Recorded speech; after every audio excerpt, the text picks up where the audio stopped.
I'm just going to actually just go ahead, Dave, if you're ready, we'll just go on to the to your talk because you're actually up next, Sure. and it's only a few minutes, so let's just do it that way.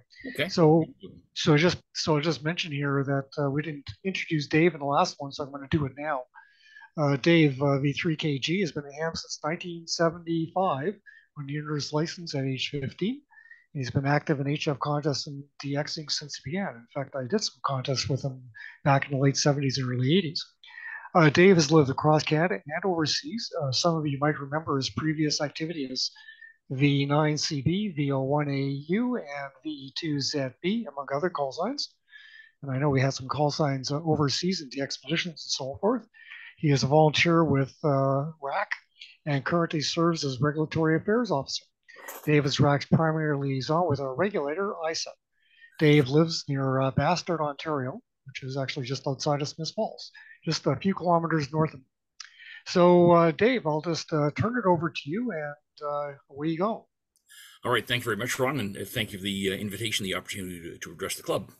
My proposal, of course, is about RAC's proposals to ISED, to our regulator, to change the current policy on amateur radio call signs. And I know this is an important issue for a lot of radio amateurs, but especially for contesters. I think for many of us, we consider call signs to be part of our arsenal, one of the tools that we use in our contest operations. So a bit of background, we've had more or less the same policy on call signs, on amateur radio call signs in Canada for a generation. We've had little minor tweaks over the years, but it's really, our call sign policy has been quite unchanged for a long time. In April of 2022, I attended the Canadian Amateur Radio Advisory Board, part of the annual meetings that takes place between RAC and ISED, to work out the projects that we both have for the coming year. And at Carib in 2022, I told ISED that RAC believed that RIC-09 was due for an update, for an overhaul, and that we had a plan for how we were going to come up with proposals for this, and that we were going to present proposals at the following Carib in 2023. So you may recall, during August and September, RAC operated a survey, an online survey, where we invited Canadian amateurs to give their comments on various aspects of call sign policy. It took several months to sort of build that survey, but it was available online, and we had a very good response. Over 2,300 Canadian amateurs responded from every province and territory. The raw data and an analysis of the results appears on the RAC web page, so you can find that if you look around on the RAC website. And following the analysis, following the survey, we then started working out a proposal. And so the discussion, I sort of led the discussion, but we had a discussion among the executive and the board about what exactly we were going to do. And the proposals that you're about to see are the product of that discussion. So the actual board passed 2 resolutions in March and in May of 2023, and that formed the core of what we presented to ISED at Carib in June of 2023. So we have to recognize that the current policy does some things very well. It protects our existing call area system. I think we like knowing that when we hear of E5, they're in Saskatchewan. When we hear of VO1, they're in Newfoundland. When we hear of VY0, if we hear of VY0, they're in Nunavut. So we kind of like that call area system we have. Our current processes are very good at issuing new call signs. So I'm an accredited examiner, and I've taken a new person from starting their exam to having their call sign in 2 hours. That includes the steps of doing the exam, marking the exam, reporting the results of the exam, and interaction between the candidate. And I said, 2 hours is an amazingly quick period of time. So highly efficient system for issuing call signs. We also have useful utilities to select from available call signs. Most countries don't have those. We have very clear rules that are uniformly applied with great integrity by the service center. We might want to quibble with those rules, but at least they're uniformly applied. We have very easy access to special event station call signs. We have very easy access to special prefixes. We have qualified access to 2x1 calls for contests. There are some problems with that policy, and we seek to resolve some of those. There are also things that the current policy does very poorly.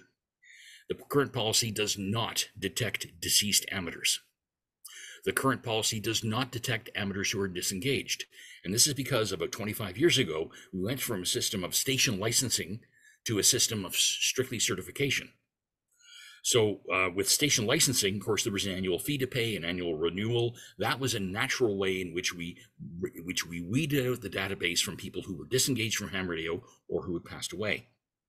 We no longer have that technique. So we have a system where a call sign is allocated to an individual for life. And we'll talk about the consequences of that in a second.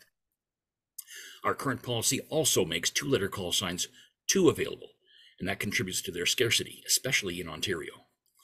We have a forced break in continuity for people who move. I'll take myself as an example. I've moved 10 times. I've lived in 5 different provinces. I've had to make a transition, a change of call sign, a change of identity every time. I accept it, that's part of the deal, but maybe there's a better way. We also have a special event station policy that actually doesn't fit with the ITU regulations. There are ITU regulations on call sign formation. Right now, Canada's at odds with it, and this is something we can fix. It's a minor tweak, but it's a small thing. We also have, for people who like to use the 2x1 call signs for contests, we have a forced break in continuity. The way the policy works right now, you cannot get the same 2x1 call sign in successive contests. So if you want to use it in the CQ Worldwide CW this year, the way the rules work, you can't get it next year because those 2 contests are less than 365 days apart. They're 363 days apart.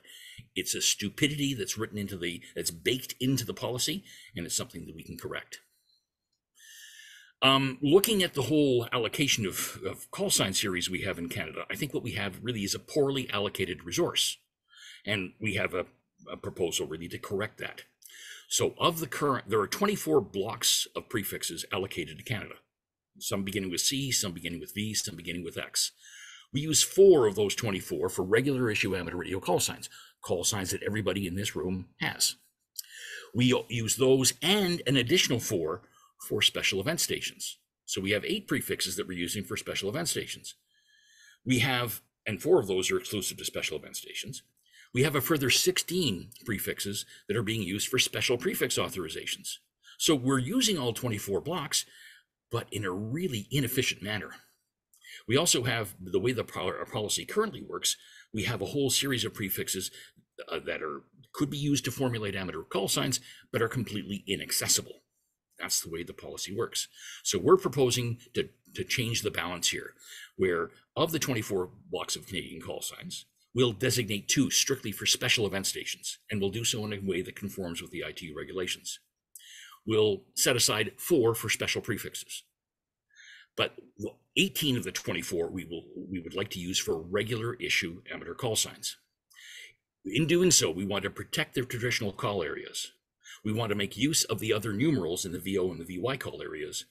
We want to use the call sign system to provide one inducement for people to upgrade their skills, to upgrade to advanced, to upgrade the Morse code qualification, and so on. And we want to provide a pathway for mobility for some call signs so that if you do have a life that takes you across the country, you don't necessarily have to change your identity every time you move.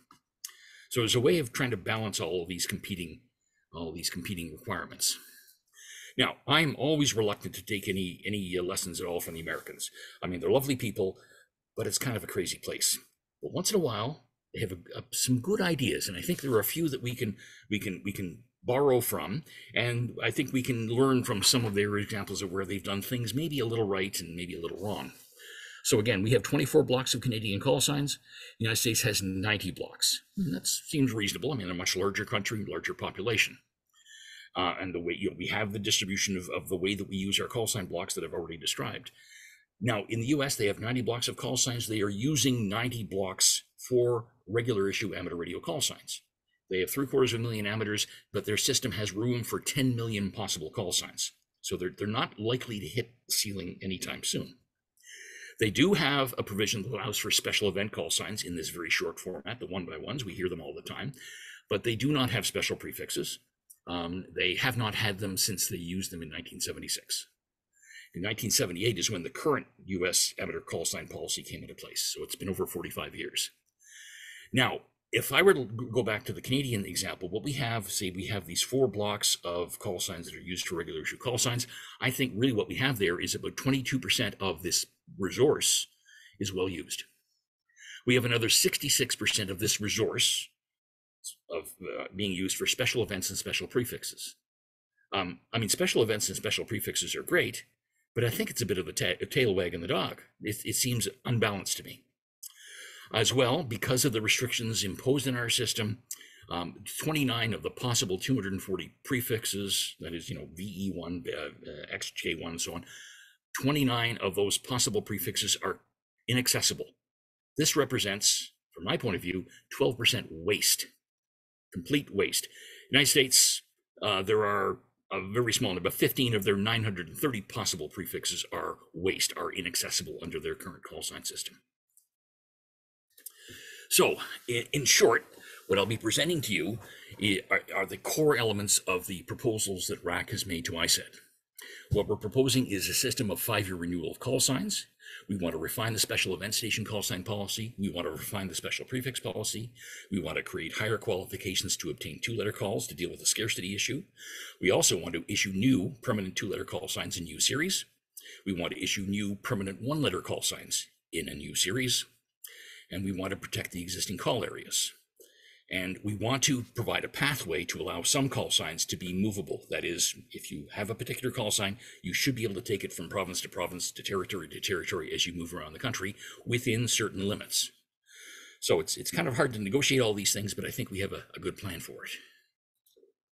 So the first issue, we have a specter haunting amateur radio. It's the specter of the dead hams. Under our current policy, call signs allocated to you are allocated until you turn 125 years old. That's a long time. I'm 63. I'll turn 125 in the year 2085. If I pop my clogs tomorrow, my call sign stays on the books until 2085. It's ridiculous. It's absurd. But this is what they did at the time that ISED went to certification rather than full licensing. The consequence of this is we have ghost hams. We have hams who've passed away. ISED doesn't know. We have call signs that are desirable, that are not being used, and are artificially unavailable. So what we're proposing is a change, and this is quite a major one, where, again, your certificate is still good for life, and your call sign is good for life, so long as you continue to renew the registration of that call sign. So we're proposing that a registration of a call sign would be for 5 years.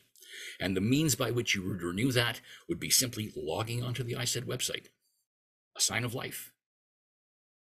After 5 years, if you fail to make that log onto the ISED website to confirm your existence, the call sign would be considered suspended. You'd have a year's grace in which to get it back.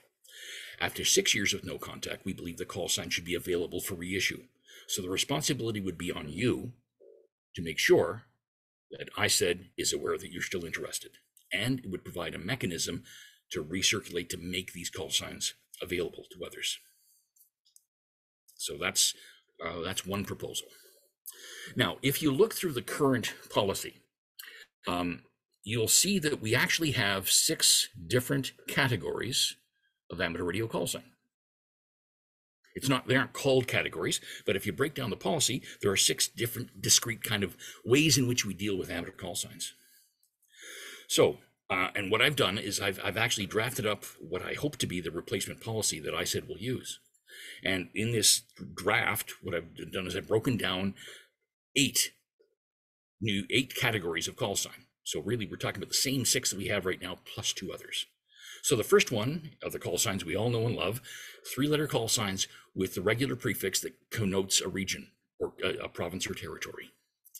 So these, and so the traditional prefixes and call areas with 3-letter call signs, these would be available to anyone, an A class of certificate, and to club stations as well. And we'd like to rejig the rules slightly so that these become the default call signs for all new amateurs everywhere in Canada. The next category would be 2-letter call signs. And currently we have special rules around 2-letter call signs because of their scarcity.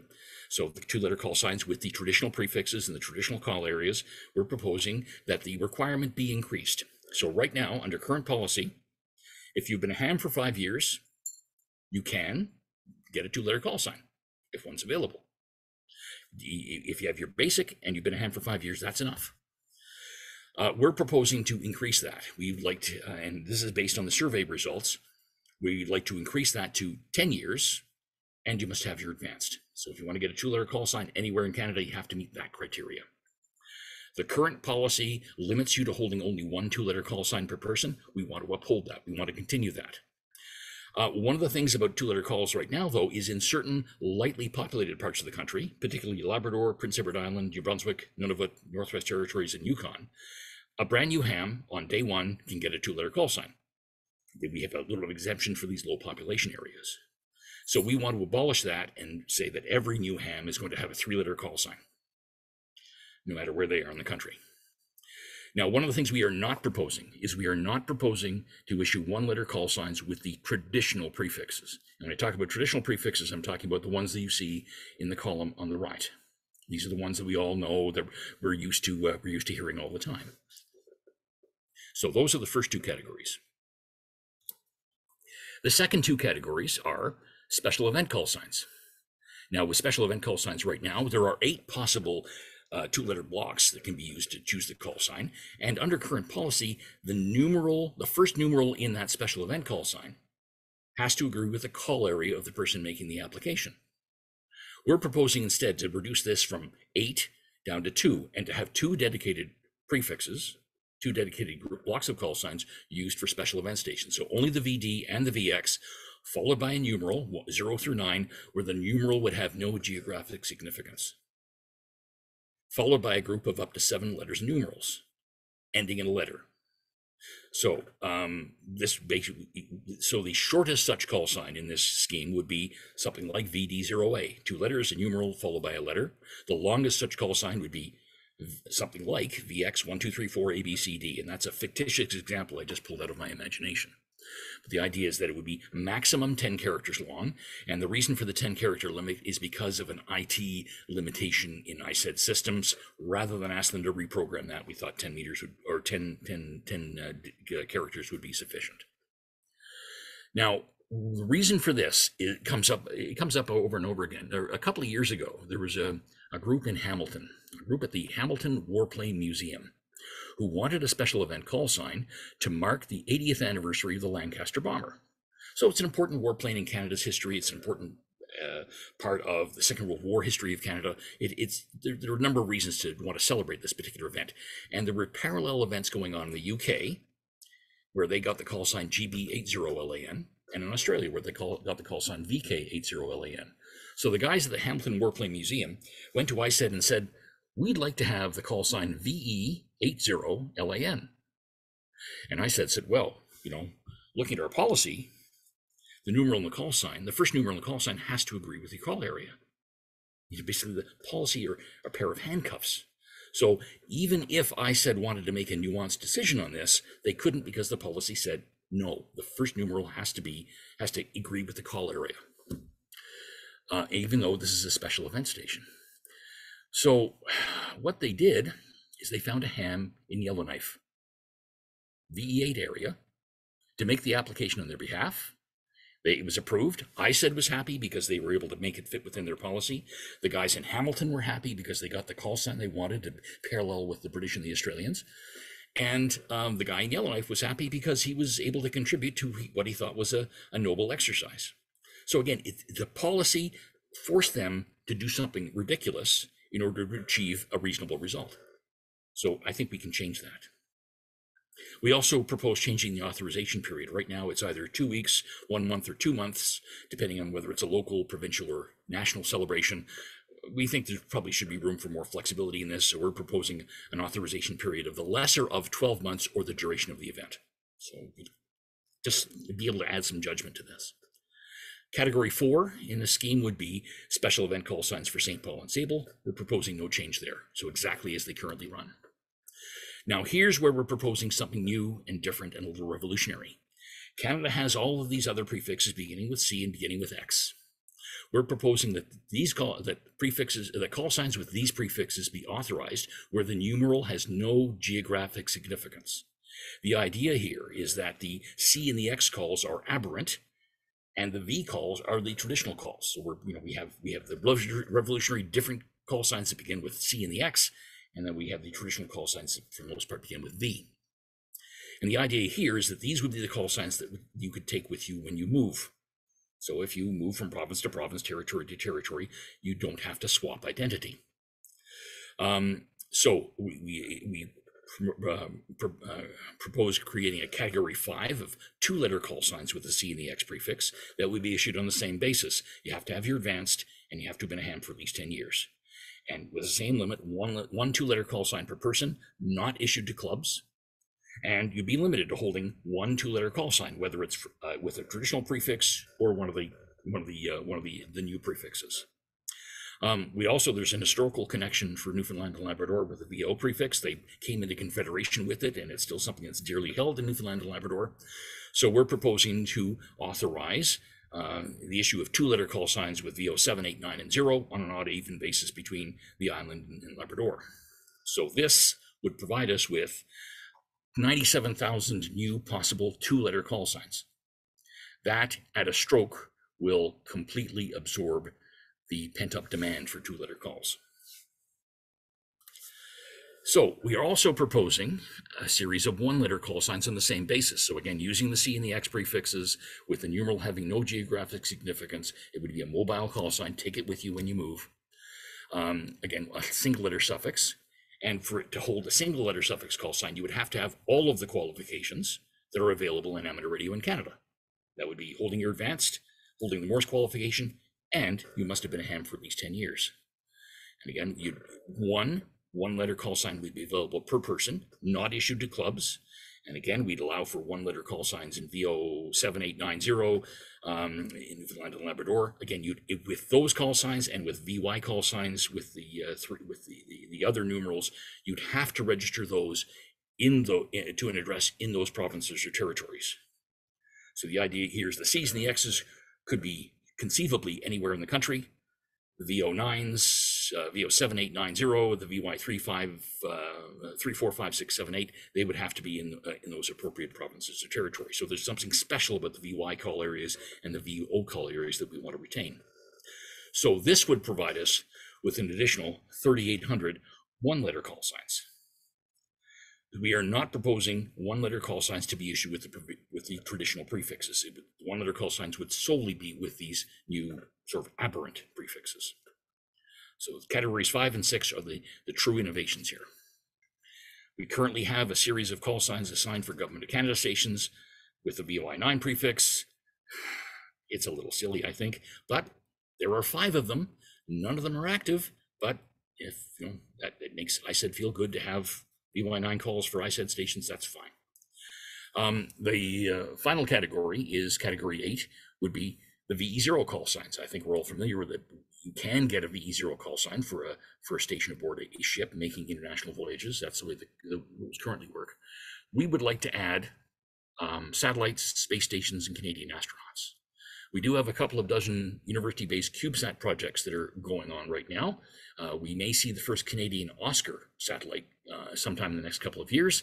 It's unclear under ITU regulations whether amateur satellites require call signs, but in the event that we want to assign one to them, we'd like to use the V0 block for that purpose. Now, RAC also has another proposal for a new entry-level certificate, basically a lower level of qualification as a kind of a learner's permit entry into amateur radio. ISED is not willing to go ahead with that at this point, but we'd like to reserve the VA0 series of call signs to ultimately to be used for those at some time in the future. So we'd like to have this policy sort of be silent on VA0 so we can hold it in reserve for that future initiative. So I've talked about the various categories of call signs, but there are other things we have to consider as well. And one of those is special prefixes. So right now, as I mentioned before, we have a variety. We are currently using 16 different blocks of call signs for special prefixes. And I suggest that's the tail wagging the dog. Right now, for every VA3 call sign, for example, there are 4 possible special prefix alternatives. For every VE3 call sign, there are 4 possible special prefix alternatives. And what we got from the survey was a large measure of support for the idea of special prefixes, like over 80%, which really surprised me. And we also saw a very large sentiment, about 2/3 sentiment, in favor of reducing the number of possible special prefix alternatives down to 1 or 2. So that's what we're proposing. We're proposing to reduce the possible special prefixes to just 1 or 2 in each call area, or relative to each prefix. And again, we're proposing an authorization period similar to what we did for the for special event stations. It would be the lesser of 12 months or the duration of the event. Now, one of the things we also have to plan for is growth. Amateur radio in Canada is growing. So the Chicken Littles out there who are talking about the death of ham radio, please ignore them. They're wrong. Amateur radio has been growing for decades at a rate of about 2% a year. That may not seem spectacular, but the population of Canada has been growing steadily at a rate of 1% a year. So amateur radio is growing at twice the rate of growth of the country. We have to plan for the future. Now, at a certain point, probably in about 2035, we are going to run out of 3-letter call signs in Ontario. A few years later, in Ontario and in Quebec and British Columbia, we're going to run out of 3-letter call signs in those provinces. So we have to be prepared to authorize call signs with a new series in order to accommodate that growth in ham radio. This is a good problem to have. So what we're proposing is to sort of hold the VB prefix as a strategic reserve of call signs. When the day comes when we actually need another prefix for regular issue call signs in the call areas, that we will reduce the special prefix alternatives in those call areas to 1, and that the VB prefix be authorized. So one of the questions you might all want to ask yourself is, how many call signs can I have? Well, it's not remarkably different from the current setup. Right now, you can have as many Category 1 call signs as you want. And Category 1 call signs, for my purposes, are the call signs 3-letter suffixes with a traditional prefix. Category 2 are the 2-letter call signs. Currently, you're only allowed to have 1. A few people have 2 because they attained 2 before we brought in this particular aspect of policy. So we're proposing, as we expand the number of 2-letter call signs become available, you're still restricted to having only 1 2-letter call sign in whichever format. Category 6 call signs, again, you'd be restricted to having only 1. And if you want to hold just 1 call sign, if you want to get one of these 2x1s, and that would be your one and only call sign, that's fine. That would certainly be allowed in this policy. There's no obligation to hold a VE3 call sign in this policy. With club stations, they would only be allowed to have Category 1 call signs, and as many as they want. So you have a club that's associated with a particular province or territory. The call sign for that club would be associated with that province or territory. So with all of these changes, we would still have special prefixes, but only for the traditional VA, VE, VO, and VY call areas. We would have special event station call signs, but only with the VD and the VX prefixes.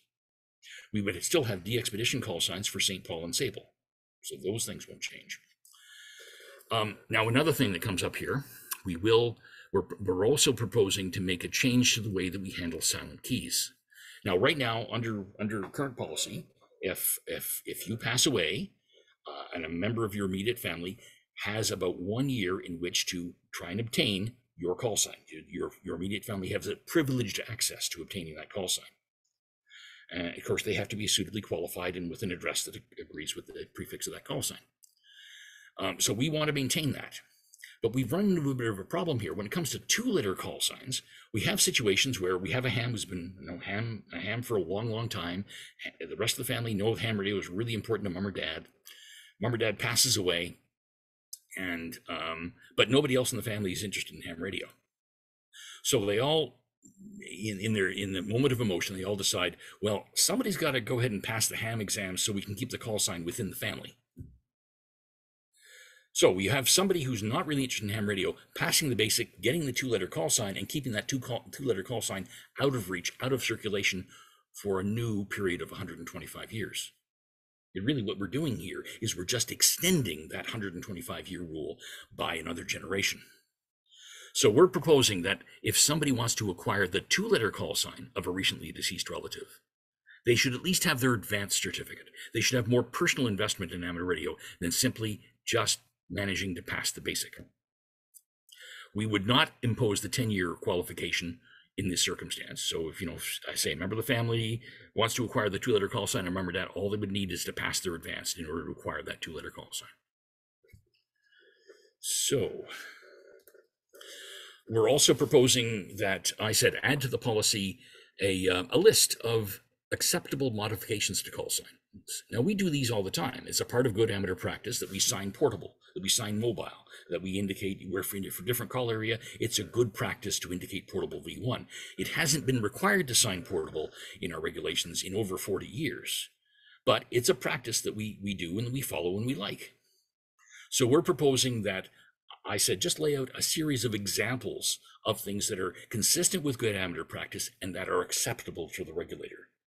What we want to do here is we want to reinforce what is good amateur practice, not to make it obligatory in any way, but just to raise this, to sort of flag this as being acceptable to the regulator.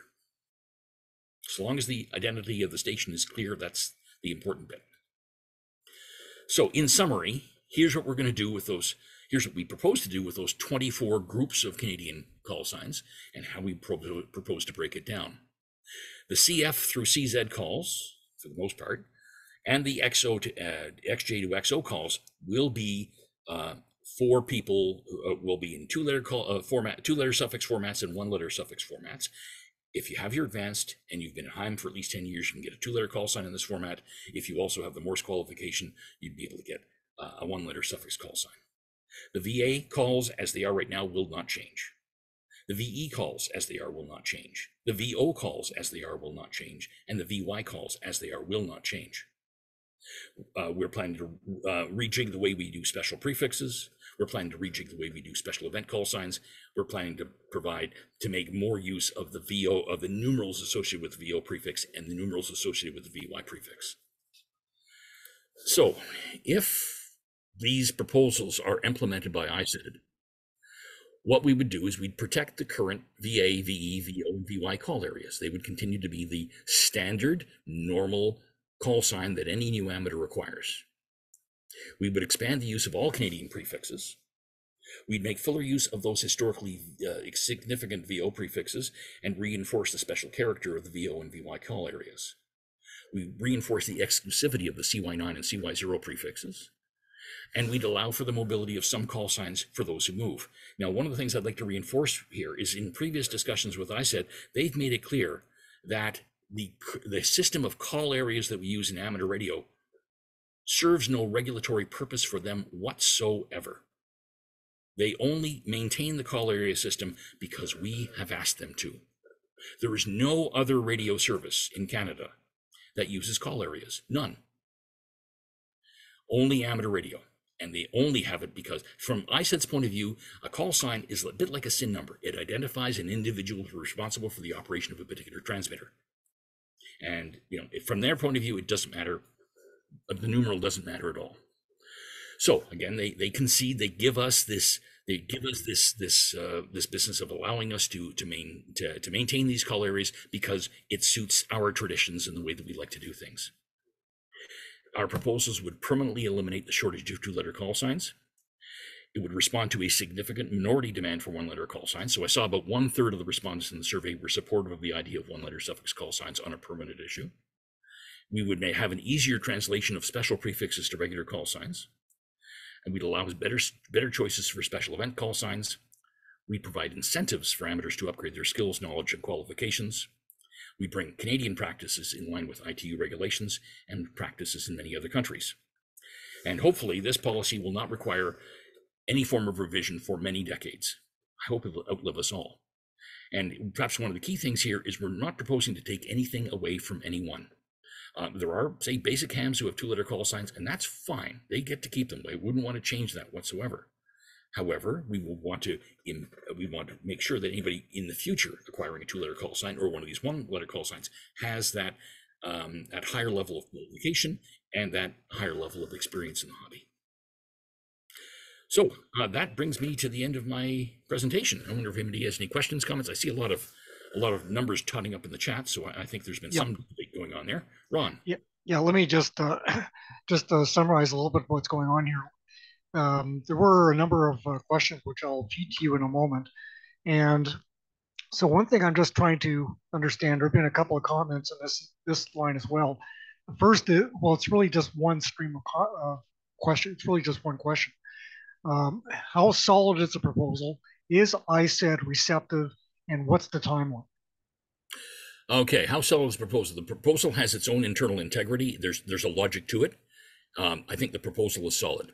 ISED is receptive to it. In fact, I'm in the process of negotiating with ISED how we implement it. Now, implementation is not as easy as saying, yeah, we like this, we're going to do it. One of the issues, one of the critical problems in ISED, in fact, across the federal government right now, is a shortage of IT resources. This is going to take some IT work. And right now in the federal government, there is a shortage of IT personnel. So when we have large IT projects like this, they somehow have to get to the top of the pile. So it may take a while for the IT resources to be allocated to this. Notwithstanding that, the ISED contacts that I deal with are arranging meetings with IT personnel to try and get these to the top of the list. And in fact, they've asked me for my top 5 requirements, or RAC's top 5 requirements for what we would like to have them do. And I've laid out clearly that, the 5-year thing that I mentioned at the beginning, that's important, and that would be priority 1. Priority 2 and 3 would be the C and the X calls, the 2-letter calls and the 1-letter calls with the C and the X calls. We'd like to have that as being priority 2 and 3. Everything else that we're dealing with is relatively easy. For instance, the special prefixes and the special event call signs are more or less handled manually by the Amateur Radio Service Center. There isn't a whole lot of IT involved in that, but there will be some small transitional provisions that have to be followed through. So what I'm getting from ISED is a strong willingness to accept this, and they're willing to dedicate resources to this. And one of the virtues they see in this is that it would relieve the service center of some of the burdens that they're having right now. Because believe me, when it comes to things like 2-letter call signs, the behavior of some radio amateurs trying to get 2-letter call signs has been awful, has been absolutely terrible. We've done ourselves a disservice by the behavior of some of these people. So if we can relieve that pressure, they would welcome that greatly. Okay. So this is really an IT, it's an internal resource issue. Because one of the comments that came up, Dave, was whether a license fee would help. I think I already know the answer to that, but I'll just feed it to you. Okay, that comes up a lot, and I like the idea of going back to licenses. ISED's not going to do that. They're simply not going to do that. It would be an enormous quantity of regulatory and administrative work to go back to a system of station licenses. If we demanded that, it would be a failure. So we can dream about how things used to be, but it's not going to be like that in the future. Okay, so let me just. Okay, there were a few things here, but I'm not going to do this like in serial order that they came in. But there's questions about 2x1 call signs, which is not a surprise since we have a group of contesters here. Right. So the thing is when we talk about being permanent and so forth, first off, is it open to everyone or just the contesters for contesting purposes? Like, for example, I know in Australia they have contesting call signs, same thing in the UK, and that's all they're used for. But the 2x1 call signs, is there any restrictions to them, or is it open to everybody? It open to anybody who's suitably qualified. That is, if you want a 2x1 call sign, have your advanced, you must have been a ham for 10 years, have the Morse code qualification as well. So it would be wide open, because you're right, contesters are people who really want 2x1 call signs, but there are other people who might want them for all sorts of good reasons. Okay, so that's, I understand all of that. So it's not like what they have in Australia and the UK. This is not, and those are temporary provisions. You have them for a little while. You get to renew them. They're not really yours. You're borrowing them for a period of time. We're talking about actual permanent call signs. Okay, understood. So I just wanted to get that clarification. Another one that came in was about that 10-year constraint. Basically, you have to wait 10 years. So there have been a number of comments coming in, is that's just way too long. And I can see, from my perspective, if you have like a young contest or whatever else, waiting 10 years, I mean, that's an eternity. So where is that coming from? Is that purely coming from the RAC proposal? Does ISED have any constraints on that? And what are the potential impacts, negative impacts of opening up earlier? Oh, I get the idea that, that some people don't like that, especially those who've been patiently waiting for their 5-year clock to tick over. I get it. The 10-year limitation came from a combination of things. It came from responses we got in the survey, where there seemed to be 10 years seemed to be a highly popular starting point for getting a two-letter call sign. And it came about really a consensus on the board. So it's the RAC board who sort of sets RAC's policy, RAC's requests on this stuff. So the discussion that the board had, we went over this particular issue a couple of times, and the consensus that they arrived at was 10 years. Now, ISED has been currently running with a policy for a generation that says you need only 5 years in order to get a two-letter call sign. They are still in the driver's seat. They're still the ones who will decide whether it's 5 years, 10 years, no years. They will make the final decision. So I think there is a little bit of wiggle room here for maybe a more nuanced decision to come that would be somewhat slightly different from what RAC has proposed. Okay. But so the 10 years came from the board, came from a unanimous decision of the board. Okay. The other thing about this was that about the 10 years, whether or not it can include experience outside of Canada, or does it have to be a Canadian call sign? Nope. No, the way it's written right now, it would be 10 years as a Canadian amateur holding Canadian qualification. That's what we proposed. And in fact, the current policy, the way that ISED currently runs it, it's 5 years holding a Canadian certificate. I don't see a strong argument in favor of making it available for somebody who's had experience from outside the country. I have a question here. May I jump in? Okay. Go ahead. This is we're not turning this into a free-for-all, but go ahead, Joseph. I do have a quick question regarding the 5 and 10 year waiting period. So it seems that it's basically just been put to a vote, and people have chosen to suggest 10 years. I would have to ask, if you're implementing, or if ISED does implement the Charlie and X-ray prefixes, and I recall seeing a number that you posted earlier, that being about nearly 100,000 new call signs that are 5 characters or less. What's the reason to make us wait 10 years? Like, if I wait 5 years, like, there's not 100,000 hams in Canada. Like, if we have the call signs to assign 5 character calls to people, even waiting 5 years, I don't see what the actual purpose is.